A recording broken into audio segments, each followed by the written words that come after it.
আসসালামু আলাইকুম।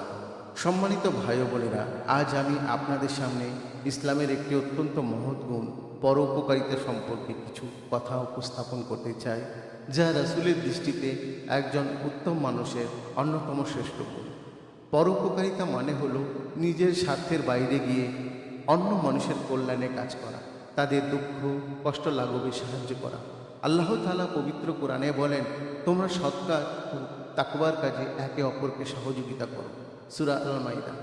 আরও বলা হয়েছে, যে ব্যক্তি একটি নেক কাজ করবে সে তার 10 গুণ প্রতিদান পাবে। সূরা আল আনাম। রাসূল বলেছেন, মানুষের মধ্যে আল্লাহর কাছে প্রিয় সেই ব্যক্তি যে মানুষের জন্য সবচেয়ে বেশি উপকারী। প্রিয় ভাই ও বোনেরা, পরোপকারিতা শুধু দান খয়রাত নয়, বরং এটি একটি হৃদয়ের অনুভূতি, যেখানে মানুষ অন্যের কষ্ট অনুভব করে এবং সাহায্যের হাত বাড়িয়ে দেয়। একজন প্রকৃত মুমিন কখনো শুধু নিজের জন্য বাঁচে না, সে সমাজে দুর্বল, দরিদ্র ও অসহায় মানুষের পাশে দাঁড়ায়। নবী করিম ছিলেন পরোপকারিতার জীবন্ত উদাহরণ। তিনি সবসময় মানুষের কল্যাণে কাজ করেছেন এবং অন্যকে নিজের উপর প্রাধান্য দিয়েছেন। তাই আসুন আমরা আমাদের জীবনে পরোপকারিতা ধারণ করি এবং আল্লাহর সন্তুষ্টির জন্য মানুষের উপকারে এগিয়ে আসি। আল্লাহ আমাদেরকে পরোপকারী বান্দা হিসেবে কবুল করুন।